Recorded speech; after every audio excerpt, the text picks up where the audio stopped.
Hi, this is my first mini vlog. இது ஒரு night mini vlog actually. Evening போல் என் ஹஸ்பண்ட் கடைக்கு போயிட்டு வரும்போது இந்த அரைக்கீரை வாங்கிட்டு வந்தார். இதை பார்த்தோன்னே எனக்கு இதை கண்டிப்பாக பொரியல் தான் செஞ்சு சாப்பிட்ணுன்னு நான் முடிவு பண்ணிட்டேன்.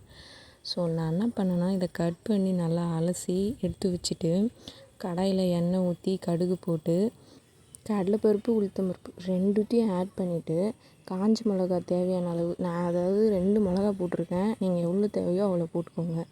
அப்புறம் உரித்து இடித்து வச்ச பூண்டும் ஆட் பண்ணிட்டேன். இதை நல்லா வதக்கிட்டு தண்ணி ஊற்றி கொதிச்சதுக்கப்புறம் உப்பை ஆட் பண்ணிக்கோங்க.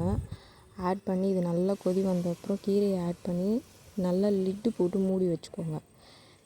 கீரையை வந்து பார்த்திங்கன்னா இந்த மாதிரி தான் நல்லா வெந்து வந்திருக்கும். இதை அப்படியே நீங்கள் என்ன பண்ணுறீங்கன்னா, சூடாக இருக்கிற சாதத்தோடு வச்சு பொரியெல்லாம் சைட் டிஷ்ஷாக வச்சு சாப்பிட்டு பாருங்கள், சூப்பராக இருக்கும். ஆக்சுவலாக நான் இன்றைக்கி இதை ரசத்தோடு காம்போ பண்ணிட்டேன். ஆனால் எனக்கு இது சுத்தமாக பிடிக்காதுங்க. நான் எப்பயுமே கீரையை சாதத்தோடு சேர்த்து வச்சு பிசைஞ்சு தான் சாப்பிடுவேன். எப்படி இட்லி யாரும் நைட்டில் கீரை சாப்பிட மாட்டேன்.